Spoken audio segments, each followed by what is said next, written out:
Hey guys, today we're going to go over the modifications that I did to my Taurus CT9 G2 to add this folding stock to the weapon.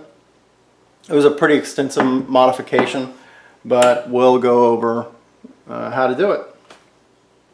So first let's talk about the actual folding stock. This is an airsoft clone of an H&K MP5 folding stock. At the time I was doing this, they were basically out of stock all over the internet for the real thing. So I went with the airsoft version of it. It's held up fine. It's sturdy enough for this 9mm, and I haven't had any issues with it. Also, the airsoft version cost about $35, and the real thing costs about $250 if you can find it. Okay, so the very first thing I did when I got this weapon was I took a hacksaw to it. I went ahead and there was a connecting piece right here. I went ahead and chopped that off and used some sandpaper and basically sanded my grip down. And then I went ahead and chopped the stock off. I left quite a bit of excess room here between here and the actual connecting piece because I wasn't sure where I was eventually going to cut it. So once I got that off, I came in here, and this was all hollowed out. It's basically just a bunch of air gap. I took the additional pieces of plastic from the stock and used a plastic welder, melted it down, filled in all these gaps to basically make it stronger. I melted all of this to make it good and strong. Next, I kind of lined up where I wanted everything. There was already pre-drilled holes, to lock up on the actual airsoft versions of an MP5. I countersunk these holes to fit a couple of screws I had. Just flat screws, because they needed to basically be flat so the stock could actually lock together like that. So nice and flush. So then I marked down where everything would line up and drilled holes into this rear piece. And then took my two screws and basically just screwed them all the way in until they were nice and flush and I had a good fit. The plastic welder I used was purchased from Harbor Freight. Hooks up to an air compressor and an outlet and just basically blows hot air, and just melted everything and melted it flush. It's strong. I haven't had any issues.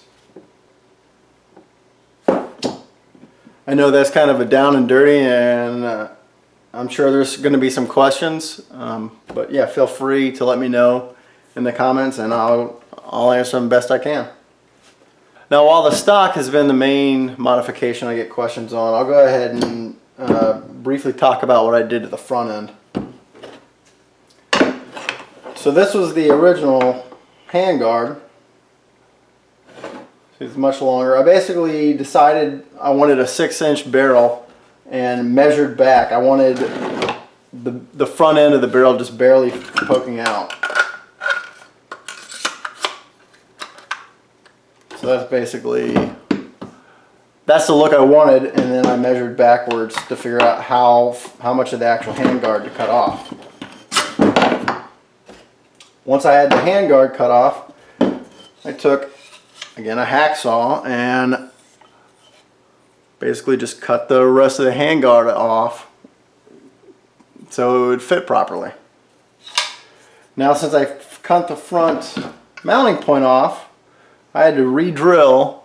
I used a drill press and just made a new mounting hole for the handguards. Now that caused the handguard, the charging handle, to hit the screw that was here for the retaining pin, the handguard retaining pin. So then what I did was I filed down, using a Dremel, I filed down that nut so it would fit flush.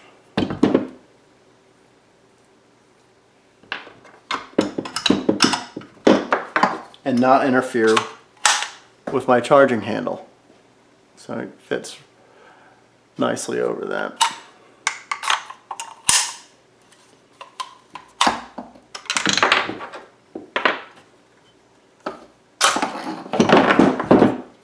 I also cut a notch very similar to the one that was already on the handguards to get it to lock up well. Now originally I had the little plastic piece in there also welded, but it ended up breaking off. But once everything is in place, it really doesn't move around at all with the lower, so I found it wasn't really necessary. Also, Taurus doesn't seem to really put out any accessories for this or extra magazines or anything. But we had these two little holes here for a rail, but there's no rails I could find that perfectly fit like out of the box. So what I did is I bought a bar stock of this for I think $12. It was about a foot long off of Amazon. Drilled my own holes to line up with the two pre-done nuts that are already in the handguards, and then just got some screws to fit, and then I have rails for accessories. Thanks for watching, guys.